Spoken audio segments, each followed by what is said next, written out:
Good morning, everyone. Welcome to Satsang. Let's make some silence first.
Okay, once again, good morning, everyone. Just reminding you, we use WhatsApp as a means of communication. You can send your questions, it comes directly to me.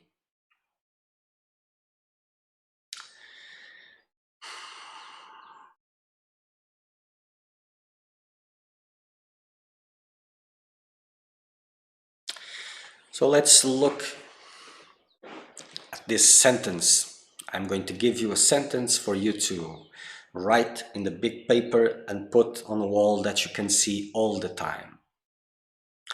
The life of a seeker of truth is a path towards dispassion.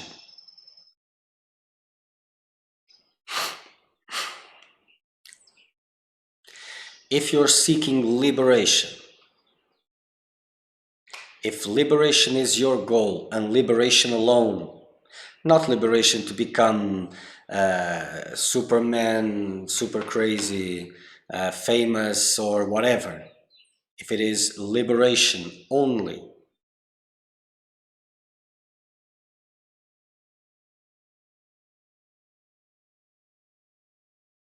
then it is a complete different journey.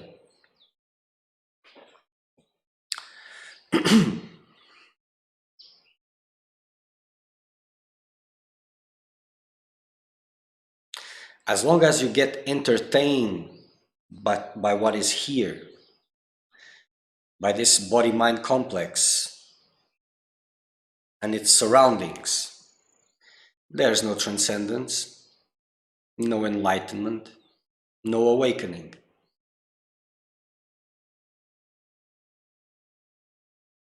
Keep this in mind. As long as you get satisfied, or even not satisfied, but you get entertained in a good way or in a bad way, doesn't make a difference. You're stuck here, whatever that means.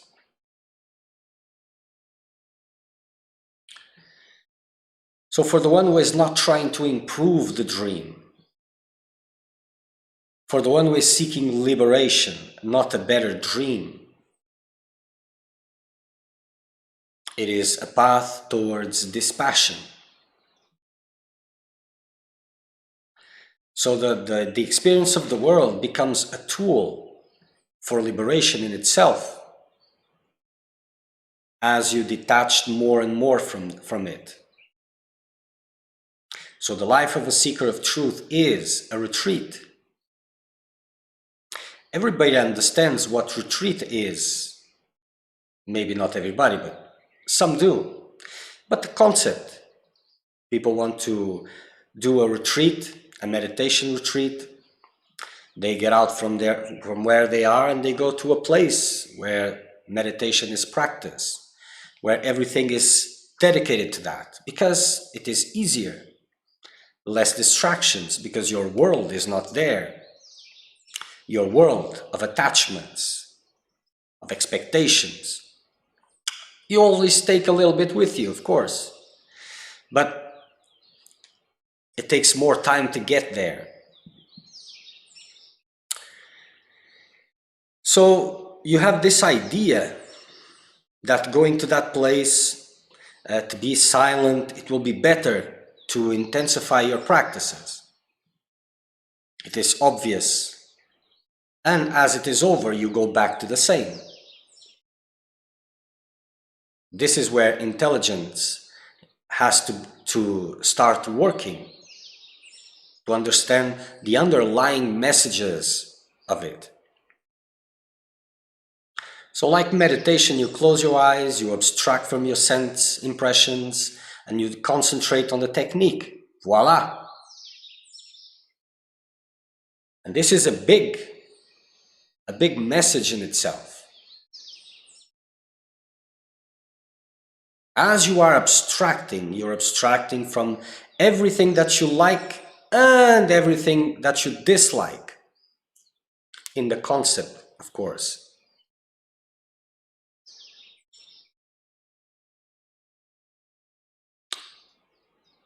You're developing dispassion towards these things. Freedom at least local freedom. You're developing the freedom to remain still, untouched by likes, dislikes, by all of these things that disturb your meditation, disturb your stillness, disturb your focus.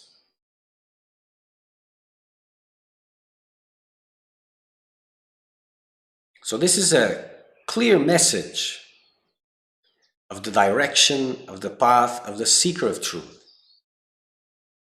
Dispassion.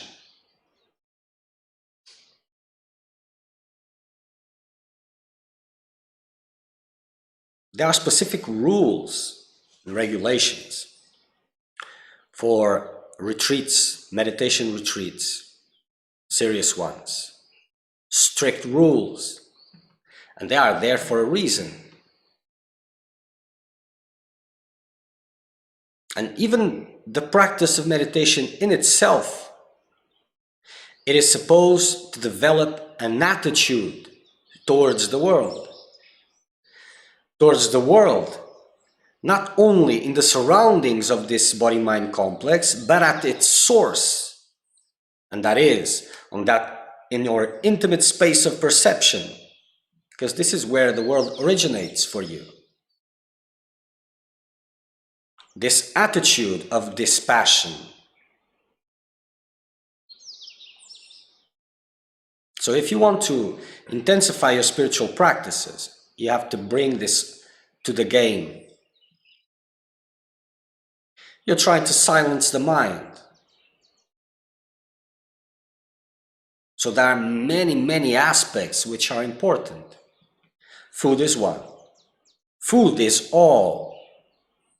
But there are different types of food. Everything which comes in contact with the senses is food.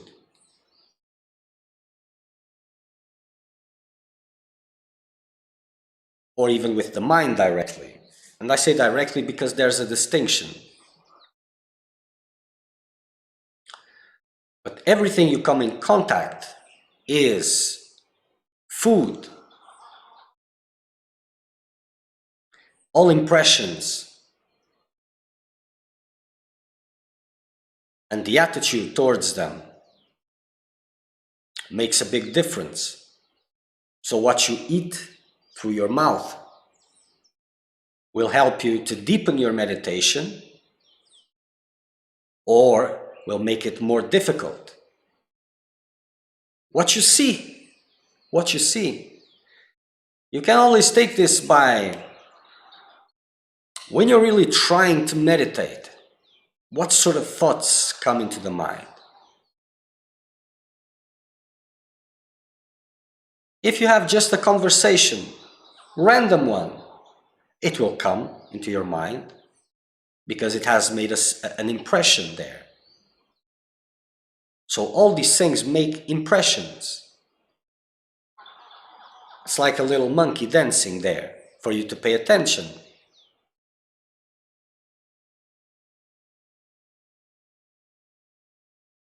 So the more you take care of these details, the more deeper your meditation will go.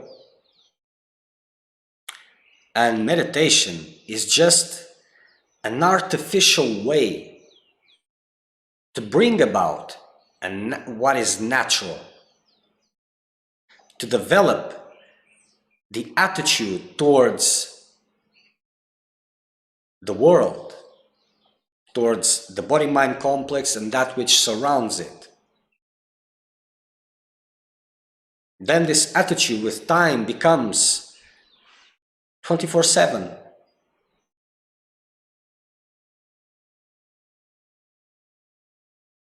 So when you go for a retreat, you try to not look at anybody, because if you look, your mind starts judging, evaluating. Noise equals noise. You try to eat less because it makes you more heavy. And then sleep comes, discomfort comes, it doesn't flow very well. You stop speaking because, well, it increases your level of awareness, the intensity of energy, because you're not wasting it. This wastes a lot of energy. And you're not engaging, so you're not receiving informations. You're closing the doors for informations, for more imprints in your mind.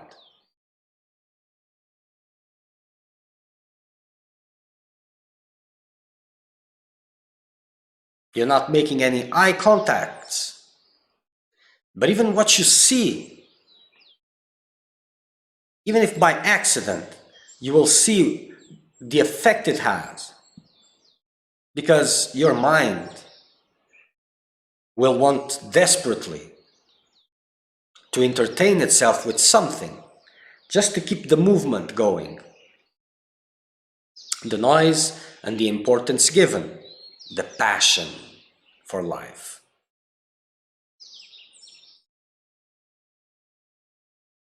So in a retreat, in a serious retreat, with a serious attitude, you abstract yourself the best you can from all these things.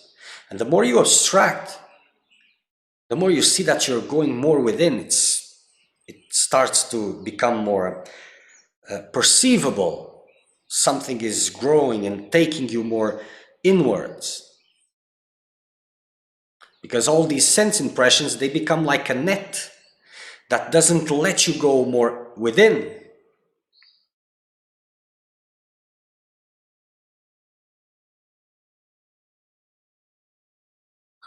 And the more you take care of it, at the slightest details, the better it goes. And it's very easy to become confident after the initial stages. And when you get a certain amount of focus, it's easy to become confident. And then you fall. Because how do you say this?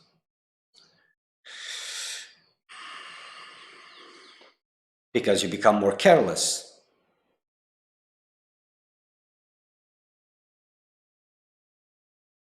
But a retreat has an advantage for the mind. And this is why you can see it more clearly. It has a beginning and it has an end. So your mind knows that it will start here and end here. This is the dive which is possible. And there's a curve on this dive. The curve of how deep it can go. So in the beginning you have to conquer it. Go deeper, deeper, deeper. But as it's coming close to the end, you know it is finishing. And your mind starts going very prior to the end. It goes to everywhere. The energy starts becoming more rajasic, more agitated. And it starts pulling you up and up and up again. So there's a curve. And the purpose is for you to develop the attitude. And you've made this dive, and you go back to a normal stance of behavior. It goes. It disappears.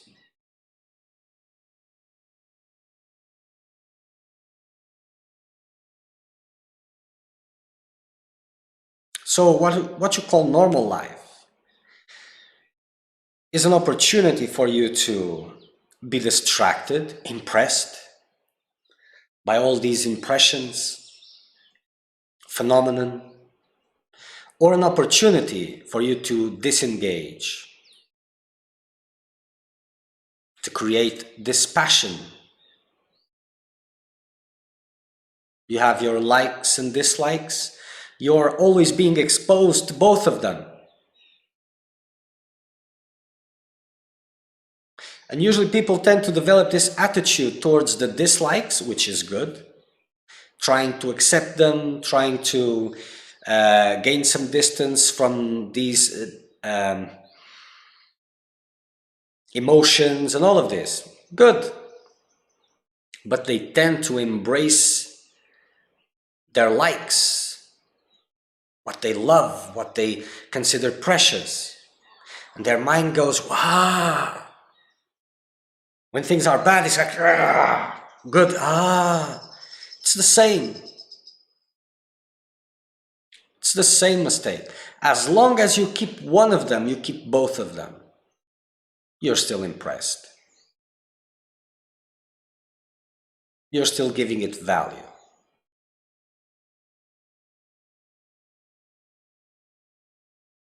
And I know there's a lot of theories about liberation. Very little liberation and lots of theories. Oh, the world is to be enjoyed and all of this, and good luck with that.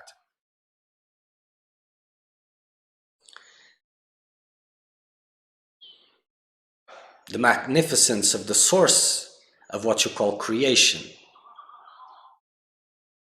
cannot be compared with this. These are not even crumbs compared to it. So yes, there's something to be enjoyed, but that's not what you think it is. So proceeding.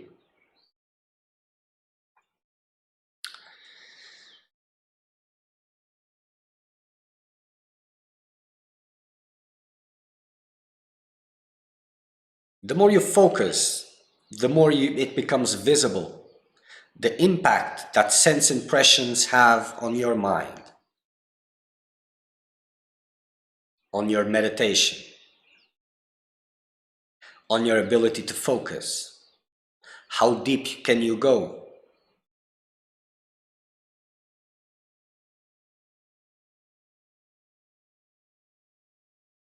And the more focus you have and you are able to maintain, the more you will see, and that will help you to increase even more your focus.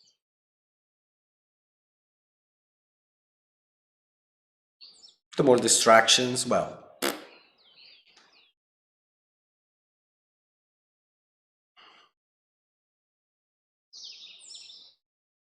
in a retreat, every detail counts.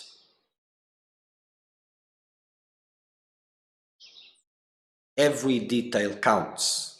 You should not let your mind wander,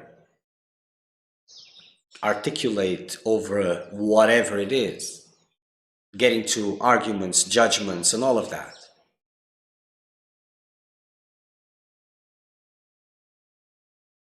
Because it is agitation, noise. It's that net that doesn't let you go more deeper.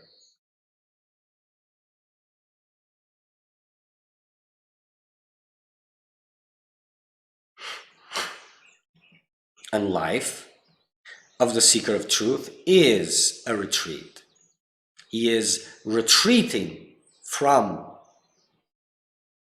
illusion into the source. Either you're retreating or you're not retreating. I'm exiting the building. Have you crossed the door to go outside of the building? Are you still wandering in the corridors and saying, I'm leaving the building, but still inside of the building? Either you left or you didn't. So this idea that you'll transform into something and abstract yourself from the rest, this is naive thinking. You're aware of illusion, and in some way, at least not for reality, but at least you're aware of the divine, and you're making a choice.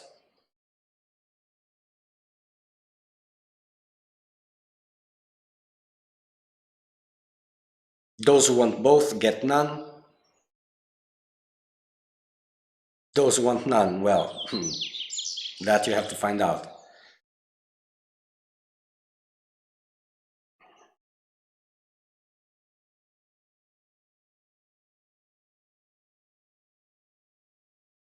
So the attitude that you have when you're in a retreat should be the same when you leave it, because you never leave it. If you're leaving it, you're leaving it to what? If you're trying to focus, to intensify your meditation, to deepen your spiritual practice, and when you slack your focus, what are you doing? Because focus is never lost. Either you're focusing on your liberation or you're focusing on illusion. But focus is there always.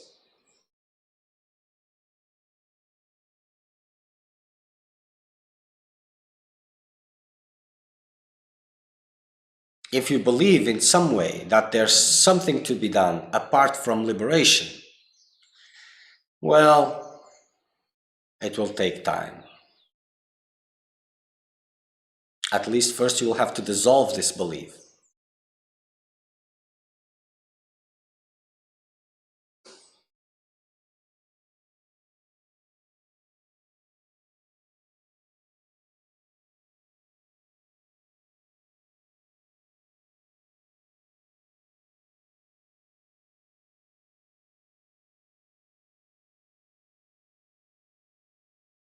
Every detail counts, because every detail can be used by your mind to create movement, either by judging, giving opinions, voicing the victim, whatever. Doesn't matter what it is, as long as it is there and it's being entertained by you.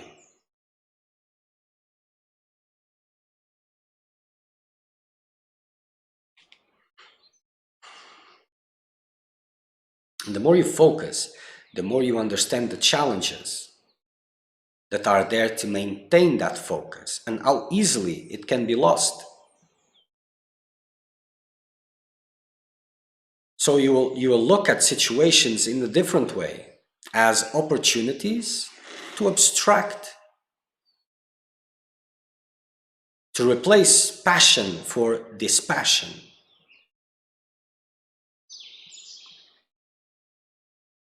And you not only do that by not running away, not reacting to that which you dislike, because that's very important. That's one of the basics. Something that I really dislike, I have to come to terms. I have to reach a point where that doesn't bother me anymore. And it's not by avoiding that situation, because if I'm avoiding it, I'm entangled. I may not be experiencing it, but it is there.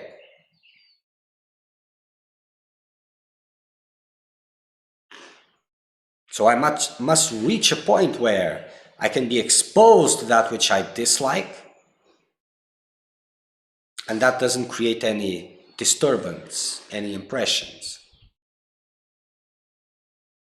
This is why there's a spiritual teaching that says, train your mind to do that which you don't like to do. So you know that there are some things you don't like, I'll pick up those things and do them. And don't let your mind enter into negativities about it. You have an enemy, embrace it. Embrace him. Not to be at peace with that, with him, or whatever, but to be at peace in yourself. Strong, undisturbed. And also with your likes. When something that you like happens, something very good, you tend to become all excited. Don't let your mind go,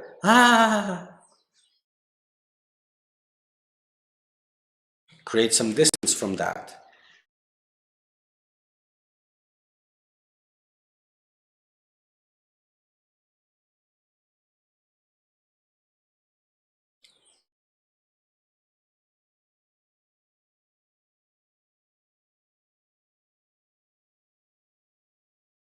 Eventually, stillness of the mind has to be conquered.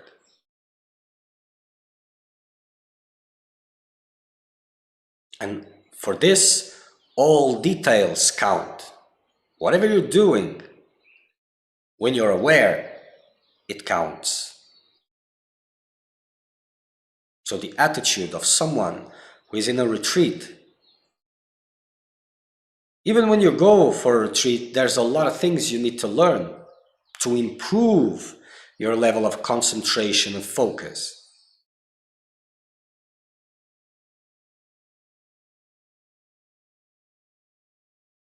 And whatever are those behaviors that are innocent, you will see they have nothing of innocent. Wrong eating patterns, wrong sitting positions, walking position, all of this creates tremendous difficulties, pain in the bodies. And that pain makes it more difficult to go within.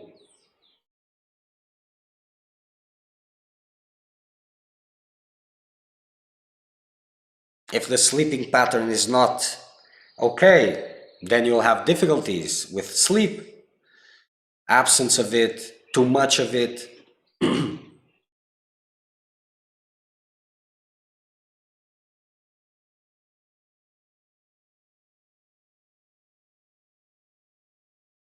Even just by observing someone of the opposite sex, for example, even that image can come in a meditation and become a nuisance.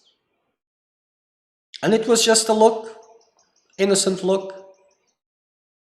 But whatever your mind is capturing, it will use it to disturb when silence is becoming more big, more thick.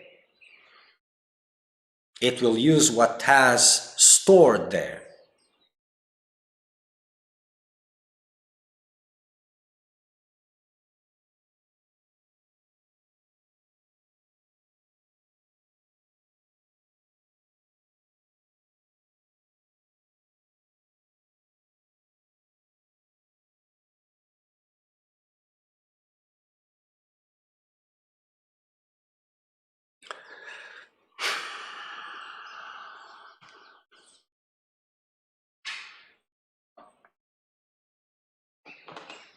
So either in a retreat or in a retreat, life is a retreat for those who seek liberation.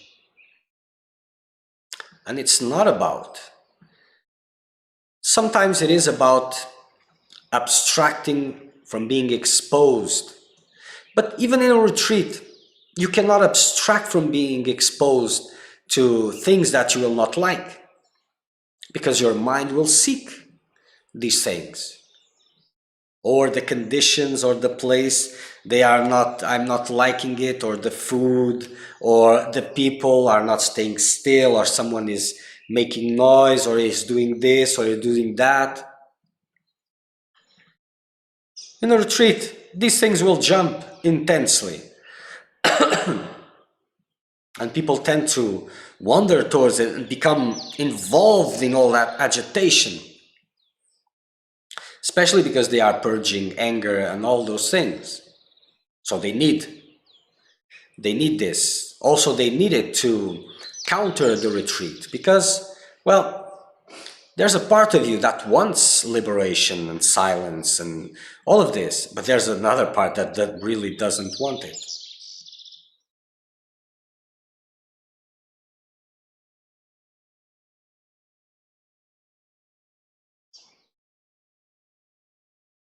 So, for example, in a retreat or in your personal practice of meditation, there's this idea that, well, the conditions of the environment has to be very peaceful, undisturbed, so that I can go deep on my meditation. Because if things are not like that, I cannot concentrate. But if you have this kind of vision, how deep can you go? For you, maybe you're diving 50 meters, but it's just 2 millimeters.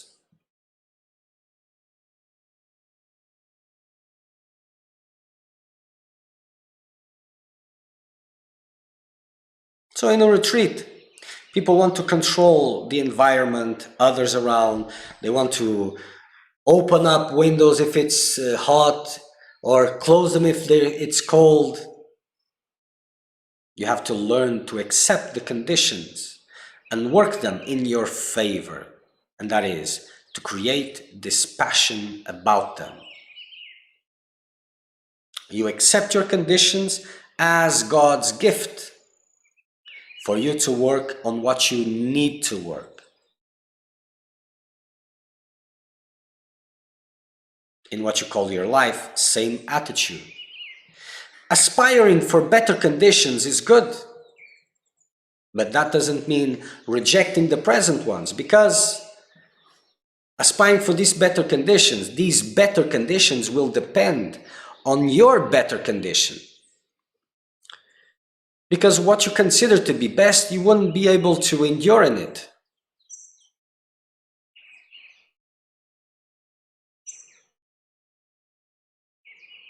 And these meditations that depend on 50 cushions and silence in a 150 meters distance from your place, and all of these conditions so that you can sit shanti, because if you feel any disturbance, that is a bad meditation. This just naive thinking.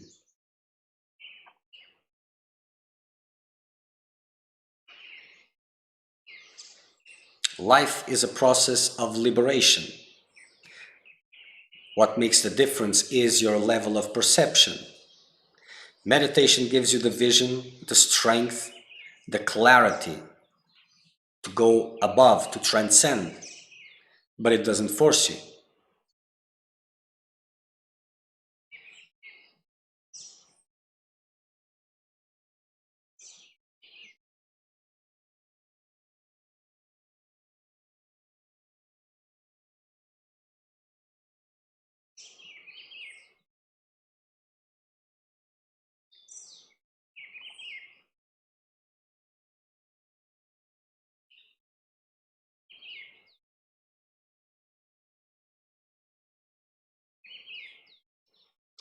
And as you're entangled in your preferences, in your likes and dislikes,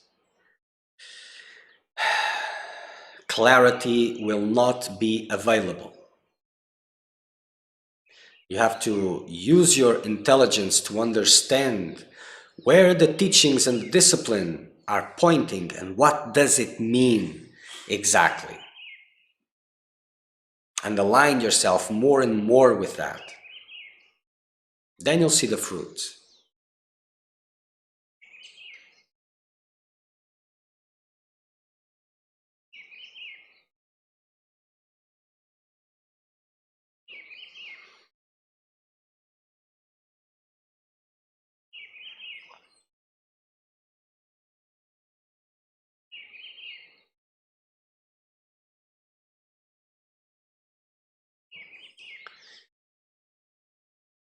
Complete abstraction is complete absorption.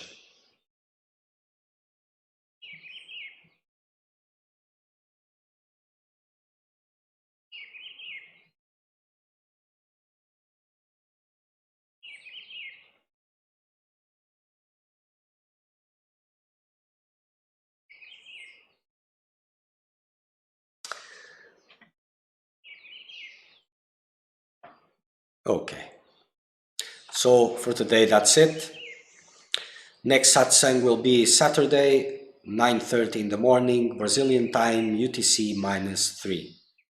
Until then, reflect, realign, make your time count. Watch. 13